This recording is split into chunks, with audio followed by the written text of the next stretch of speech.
서울은 언제나 빛으로 가득한 도시였다.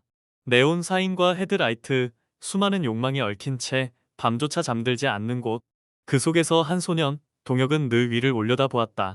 화려한 빌딩 숲 사이 자신이 닿을 수 없는 세상 같았지만 그 불빛 속에 언젠가는 자신의 이름을 새기고 싶었다. 그의 집은 넉넉하지 않았다. 어머니는 하루 종일 일했고 아버지는 늘 지쳐 있었다. 그러나 책상 위에 작은 노트북 하나, 그것이 소년에게는 가장 값진 꿈의 도구였다. 친구들이 게임에 빠져 있을 때 동혁은 혼자 코드를 배우고 밤새 작은 화면 속에서 미래를 설계했다. 서울의 불빛은 그에게 두려움이 아니었다. 언젠가 반드시 닿아야 할 미래의 신호였다. 대학생이 된 동혁의 삶은 치열했다. 낮에는 강의실, 밤에는 편의점 아르바이트, 그리고 모두가 잠든 새벽, 노트북 앞에 앉았다. 다른 친구들이 술잔을 기울일 때 그는 값싼 커피로 졸음을 쫓았다. 누구보다 외로웠지만 그의 눈빛은 흔들리지 않았다. 창업 동아리에서 만난 친구들과 작은 교실에 모여 밤새 아이디어를 짜내고 실패하면 또 다시 시작하기를 반복했다. 사람들은 비웃었다. 학생이 뭘 안다고 회사를 해. 그러나 동혁은 주저앉지 않았다. 그에게 실패는 굴욕이 아니라 여전히 달리고 있다는 증거였다. 그러던 어느 날 드디어 낡은 고시원 방에서 시작된 작은 프로그램은 사람들의 일상을 바꾸며 퍼져나갔다. 여기저기 많은 곳에서 투자자들의 투자 제안이 들어왔고, 그렇게 동혁의 작은 사무실은 곧 회사의 첫걸음이 되었다. 낮에는 고객을 만나 설득하고 밤에는 코드와 씨름하며 불을 끄지 않았다. 그의 하루는 쉼없이 이어졌지만 동혁은 오직 조금만 더 라는 다짐으로 버텼다. 서울은 이제 동혁의 이름으로 떠들썩했다. 그리고 마침내 이루어냈다. 사람들은 동혁을 알아보기 시작했다. 서울의 하늘에 새겨진 네온 사인처럼 그의 이름은 점점 더 빛나기 시작했다. 젊은 창업가에서 시대의 아이콘으로 불린 그 순간, 사람들은 그가 세상을 바꿀 남자라 믿었다. 강남의 빌딩에는 이그니스의 간판이 빛났고 수백 명의 직원들이 그의 결정을 기다렸다. 회의실마다 새로운 아이디어가 쏟아졌고 그의 한마디가 곧 시장의 흐름이 되었다.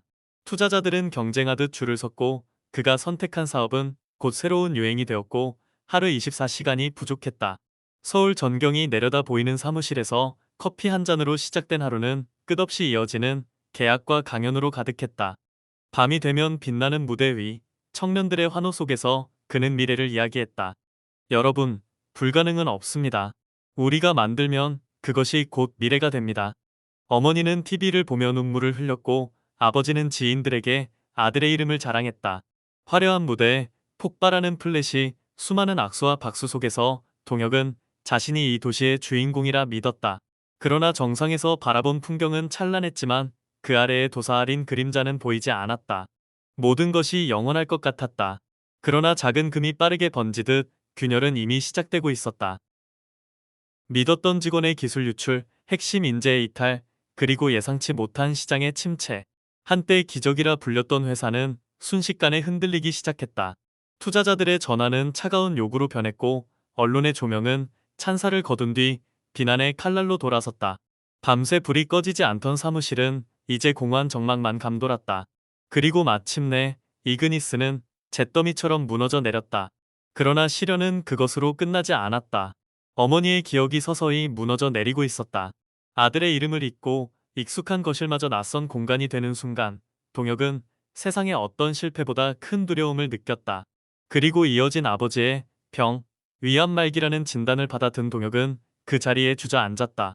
병실의 흰 불빛 아래 아버지의 메마른 손을 잡으며 동혁은 깨달았다. 그토록 갈망하던 성공이 가장 소중한 사람들을 지켜주지 못했다는 사실을 느끼며 괴로워했다. 그의 눈에 비친 서울의 불빛은 이제 더 이상 꿈이 아니었다. 그것은 공허한 환영이었고 그에게 남은 것은 가족뿐이었다. 서울의 밤, 네온 사인 아래에서 동혁은 오랜만에 평온을 느끼고 있었다. 회사를 잃었지만 어머니 곁에 있다는 것만으로도 그는 살아갈 이유를 찾았다. 그러나 운명은 잔혹했다. 어느 날 봉투 하나가 그의 집 앞에 놓여 있었다. 봉투에서 종이를 펼친 순간 그의 눈은 점점 흔들렸다. 치매로 이름조차 가끔 잊어버리는 어머니가 이제는 빚의 굴레 속에 갇혀 있었다. 어머니 이름으로 빚을. 이건 말도 안 돼. 그때 들려온 낯익은 목소리. 냉혹한 미소를 지닌 마지막 투자자. 김선우였다. 당신은 이미 끝났어. 하지만 아직 남아있는 게 있지. 내 어머니. 내가 가장 지키고 싶어 하는 것, 나는 그걸 가져갈 거야. 순간 동혁은 주저앉았다. 온몸에 힘이 빠져나가고 눈앞이 흐려졌다. 그는 땅바닥에 두 손을 짚고 숨조차 제대로 쉴 수 없었다. 제발 어머니만은 건드리지 마세요. 그러나 김선우의 표정은 변하지 않았다. 그는 마치 사냥감을 몰아넣은 포식자처럼 천천히 확실히 동혁의 희망을 짓밟았다. 그 밤 서울의 불빛은 유난히도 차가웠다. 수많은 사람들로 붐비는 거리 한가운데서도 동혁은 끝없는 고립과 절망 속에 홀로 서 있었다. 무릎 꿇은 그의 그림자는 도시의 빛 속에서 유난히 작고 왜소해 보였다. 그날 밤 그는 무너졌다. 그러나 무너진 자만이 볼 수 있는 세계가 있었다. 모든 것을 빼앗기고 끝내 어머니마저 지켜낼 수 없다면 그는 더 이상 사람이 아니라 껍데기에 불과했다. 그 순간 동혁의 눈빛이 바뀌었다. 눈물로 젖어있던 시선은 얼음처럼 차갑게 굳어갔다. 그의 분노는 불처럼 타올랐지만 겉으로는 아무도 눈치채지 못할 만큼 고요했다. 복수는 뜨거움이 아니라 차가운 인내로 완성되는 것임을 그는 깨달았다. 낮에는 그는 막노동 현장에서 땀을 흘렸다. 굳은 살 박인 손바닥, 찢어진 발꿈치, 남들이 보기엔 몰락한 청년일 뿐이었다. 그러나 밤이 되면 그는 달라졌다. 작은 스탠드 불빛 아래 김선우의 흔적을 쫓았다. 법률 서적, 기업 보고서, 해외 계좌 추적 기록, 그리고 과거 그가 구축했던 인맥들. 그는 다시 배우고, 다시 계산하고, 다시 세상을 움직일 방법을 익혔다. 모든 사람들이 이야기하듯 모든 걸 잃은 자는 두려울 것이 없다. 동혁은 이제 두려울 것이 없었다. 단 하나, 어머니를 지켜내는 이외에는. 김선우. 당신이 내 어머니를 울렸지. 이제부터는 내가 당신의 세상을 울려주겠다. 동혁의 삶은 복수의 도화선 위에 놓였다. 그는 다시 전장을 향해 걸어가고 있었다. 김선우. 서울이라는 거대한 무대 위에서 그는 가장 화려한 조명을 받는 인물이었다. 새벽부터 고급 피트니스 센터에서 하루를 시작했다. 정교하게 짜인 식단, 철저히 관리된 몸, 마치 그의 삶 자체가 관리의 결정체 같았다. 서울 시내의 최고급 호텔, 그곳에는 은행 임원, 대기업 이사, 젊은 창업자들이 모여 있었다. 그리고 그 자리의 중심에는 언제나 김선우가 있었다. 투자는 단순히 돈을 불리는 게 아닙니다. 흐름을 읽고 그 흐름을 움직이는 것이죠. 사람들은 그의 말 한마디에 고개를 끄덕였고 그의 미소 하나에 안도했다. 그는 이미 돈을 넘어 기준이 되어 있었다. 김선우의 사무실은 탁 트인 전망과 세련된 가구들로 채워져 있었다. 전화 한 통이면 신흥 기업의 CEO가 달려왔고 많은 투자자들이 줄을 섰다. 겉으론 화려했지만 내부에는 조금의 이상 징조가 있었다. 대표님, 이번 건은 조금 위험할 수도 있습니다. 위험이 없다면 이익도 없는 법이죠. 두려워 마세요. 제가 책임집니다. 그의 자신감은 타인을 설득했고 그의 말은 곧 약속이 되었다. 해가 저물면 그는 또 다른 무대에 섰다. 서울의 문화예술을 후원하며 화려한 드레스와 카메라 플래시 속에서 그는 늘 주인공이었다. 사람들은 말했다. 김선우가 곧 세련됨의 상징이라고. 오늘 이 자리가 있을 수 있었던 건 김선우 대표님의 큰 지원 덕분입니다. 환호와 박수가 쏟아졌다. 그는 미소 지었지만 그 눈빛에는 여전히 계산이 흐르고 있었다. 하루의 마지막, 도시의 불빛을 내려다보며 그는 혼잣말처럼 중얼거렸다. 이 도시의 흐름은 이제 내 손 안에 있군. 서울은 그의 것이었다. 그 누구도 그를 막을 수 없어 보였다. 그러나 그 화려한 제국의 발밑에는 보이지 않는 균열이 서서히 자라고 있었다. 모든 제국은 화려할수록 무너지는 소리가 크다. 김선우의 제국도 예외는 아니었다. 겉으로는 여전히 완벽해 보였다. 회의실에서는 박수가 터지고 행사장에서는 찬사가 쏟아졌다. 그러나 아무도 모르게 금이 가기 시작했다. 대표님, 최근 보고된 자료 중 일부가 맞지 않습니다. 투자금이 예상보다 빠르게 빠져나가고 있어요. 흔들릴 필요 없어요. 시장은 늘 변동하는 법이니까. 조금 지나면 다시 돌아올 겁니다. 그의 목소리는 차분했지만 손끝은 유리잔을 세게 쥐고 있었다. 그와 함께했던 몇몇 친구들이 조용히 자리를 뜨기 시작했다. 언제나 그와 함께하던 투자자, 늘 가장 먼저 전화를 걸어오던 사업가, 그들이 더 이상 먼저 연락하지 않았다. 모두 그가 그토록 자신있게 장악했다고 믿던 것들이었다. 하지만 이제는 그 무게가 천천히 그를 짓누르고 있었다. 단순한 흔들림일 뿐이야. 이건 위기가 아니야. 내가 정리할 수 있어. 그러나 스스로를 다독이는 그의 눈빛 속에는 처음으로 불안이라는 그림자가 드리웠다. 이 도시의 흐름은 내 손 안에 있다 했지. 그런데 왜 자꾸 새어나가는 거지? 도시는 여전히 화려했다. 불빛은 꺼지지 않았고 사람들은 웃고 있었다. 그러나 김선우에게는 그 불빛이 더 이상 자신을 비추지 않는 것처럼 느껴졌다. 세상은 그저 김선우가 스스로 무너졌다고 말할 것이다. 하지만 진실은 달랐다. 그의 몰락 뒤에는 보이지 않는 또 다른 손이 있었다. 동혁이었다. 동혁은 낮에는 노동으로, 밤에는 기록으로 버텼다. 공사장에서 번 돈으로 자료를 사 모으고 대리 운전이 끝나면 인터넷 카페와 내부 제보자에게 연락을 취했다. 그의 눈은 오직 김선우만을 향해 있었다. 이제 조금씩 드러나는군. 당신이 감추려 했던 것들. 그날 김선우의 화려한 연설 뒤 동혁이 뿌린 작은 불씨가 퍼져나갔다. 익명의 계정에서 시작된 의혹은 곧 언론의 헤드라인이 되었다. 김 대표 회계 부정 의혹에 대해 어떻게 설명하시겠습니까? 투자자 명단 중 일부가 실제 존재하지 않는다는 보도가 있습니다. 사실입니까? 김선우는 몰랐다. 이 질문들이 어디서 시작되었는지 그저 우연한 소문이라 생각했지만 사실은 동혁이 던진 칼날이었다. 신뢰는 무너지는데 오래 걸리지 않았다. 동혁이 조금씩 쌓아 올린 증거들은 김선우의 기반을 하나하나 갉아먹었다. 사람들은 그를 떠났고 남은 것은 공허한 현실뿐이었다. 김선우 대표의 기업, 회계 조작 및 불법 자금 유용 정황이 드러났습니다. 검찰 조사가 임박한 것으로 알려졌습니다. 모두가 김선우의 오만이 만든 몰락이라 했지만 진실을 아는 이는 단 한 사람뿐이었다. 바로 그를 끝까지 무릎 꿇게 만든 동혁이었다. 김선우는 아직도 믿고 있었다. 이 위기는 곧 지나갈 것이라고. 그러나 그의 앞에는 이미 오래전부터 복수를 벼른한 남자가 다가오고 있었다. 바로 동혁이었다. 여긴 아무나 올 자리가 아닌데. 이젠 아무나 와도 될 자리 같은데요. 예전 같으면 당신 옆자리에 앉는 게 불가능했겠죠. 김선우는 그제야 고개를 돌렸다. 그 눈빛 속에는 놀람과 두려움이 동시에 스쳤다. 내가 아직도 살아남아 있었군. 패배자는 조용히 사라지는 게 세상 이치인데. 맞습니다.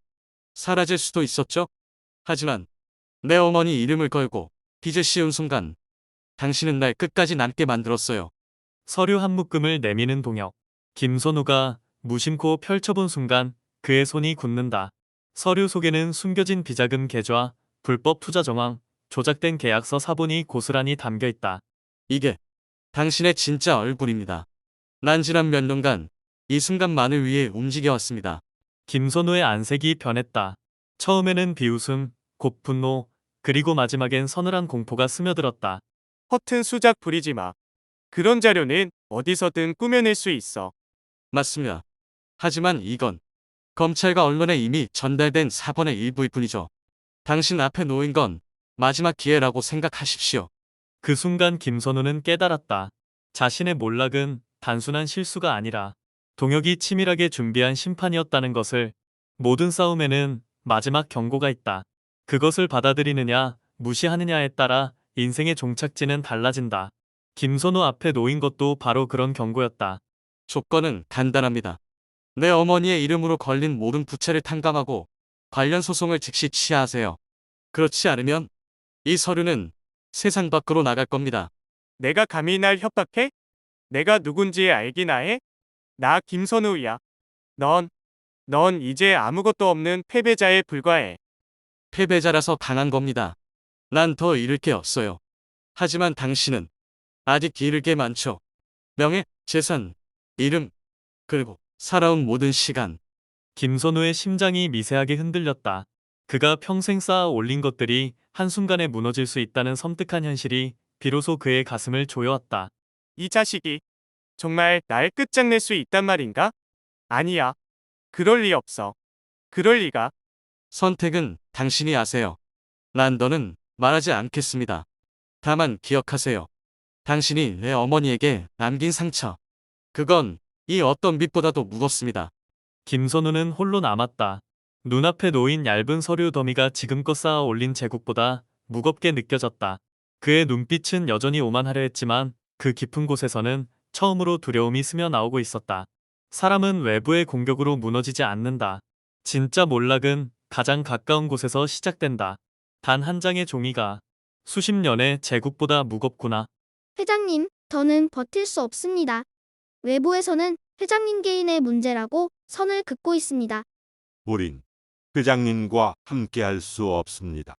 이건 회사를 지키기 위한 선택입니다.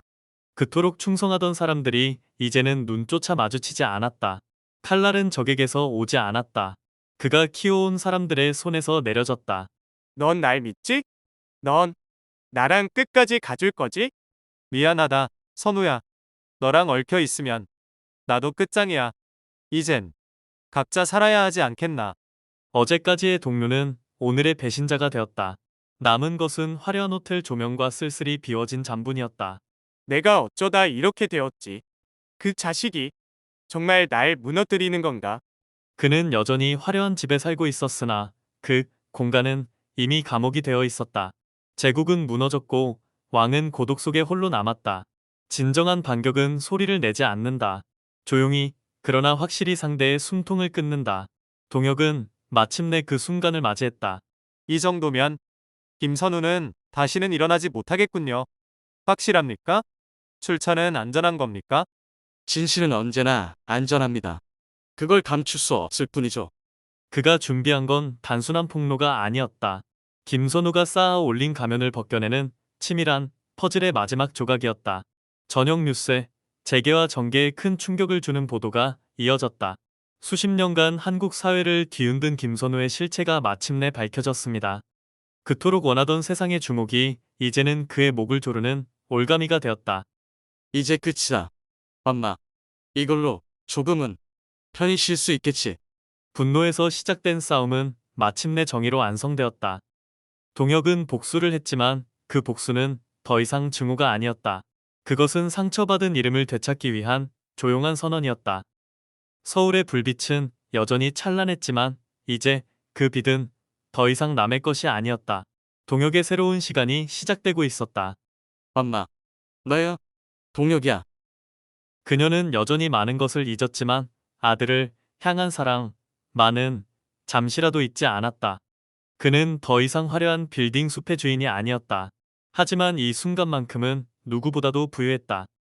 성공과 몰락, 분노와 복수를 지나 그가 끝내 지켜낸 것은 가족이라는 이름의 따뜻한 빛이었다. 검은 그림자가 드리운 계절은 지나갔다. 그리고 새로운 계절이 찾아왔다.